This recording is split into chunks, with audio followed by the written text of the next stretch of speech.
अज पहिरीं रबियल अवल महबूब जे आमद जो महीनो रबियल अवल पहिरीं रबियल अवल वरी जुमे जो ॾियारो बरकतनि वारो साईं मुजाहिद हुसैन साईं जो अॼोको ख़ैर साईं बाबा अली ॾिनो फुल पोटो साईं ग़ुलाम शबीर साईं जो ख़ैर हाजी सनाउल्लाह फुल पोटो साईं जो ख़ैर पंहिंजी बारगाह में ही आका जो उर्स ही ग़ुलामी पंहिंजी बारगाह में ही ख़ैर उहद जबल जेॾो लिखण क़बूल फरमा ओ मौला ए करीम नबी सरदार जो वास्तो थिए महबूब जे आमद जो वास्तो थिए रबियल अवल जो वास्तो थिए से एडवोकेट मुजाहिदन साईं के साईं जे सॼे आयाल खे सभिनी घर वारनि खे भाइरनि सोटनि खे अमड़नि नियाणियुनि खे अमा मिठी वॾी खे सिहत ऐं वॾी हयाती अता फरमा ओ मौला हे घरानो तुंहिंजे सामा तुंहिंजे सुपुर्द आहे हिननि जा क़यामत ताईं सॼण साम्हूं कजां ऐं हिननि जे दुश्मननि खे निस्तो नाबूद फरमा मुजाहिदनि साईं खे ओ मौला साईं खे रोज़ीअ में ज़ाहिरी ऐं ग़ैबी गंज अता फरमा साईं जे रोज़गारनि में पोखुनि में खजुनि में हाजी सनाउल्लाह साईं जे कारोबार में बरकतूं गंज अता फरमा ओ मौला ए करीम अॼु जेके बि हिन दुआ में वेठा आहियूं अॼु असां सभिनी जो बेड़ो तार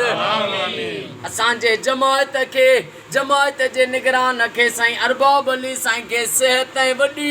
खिज़री हयाती अता फरमा मोहम्मद सजन साईं खे फ़हीम मोहम्मद सुमरो साईं बाबा खे महमूदन साईं खे ओ मौला हिननि जे बचड़नि खे सभिनी घर वारनि खे नबी सरदार जो वास्तो थिए क़यामत ताईं शादो आबाद फरमा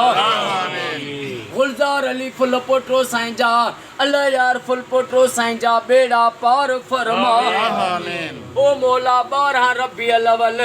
सुमर जे ॾींहुं सुबुह बहारां यतीमनि जा यार नबी दुनिया में आया महबूब जे आमद वारी घड़ी सुबुह बहारां जो वास्तो थी मुंहिंजी मदद फरमा ओ रब जमात सलवात कमेटी हुसैनी तहरीक तुंहिंजे सुपुर्द आ तो वटि अमानत थी मुंहिंजी मौलाए क़यामत ताईं आबाद फरमा मुंहिंजी जमात में किरोड़े मूंखे वफ़ादार सच्चा साथी ॾे जेके रोज़ सलवात पढ़ण बि अचनि ऐं सलवात पढ़ण जे लाइ मौला कॾहिं पोइते न हटनि ओ मौला इहा दुआ क़बूल फरमा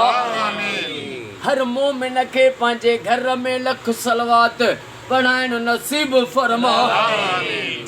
ओ मौला सॼे पाकिस्तान में सऊदीअ में ईरान में इराक में शाम में हर मोमिन जे घर में लख सलवातूं थियनि इहा दुआ क़बूल फरमा अॼु 6 सितंबर पाक फ़ौज जो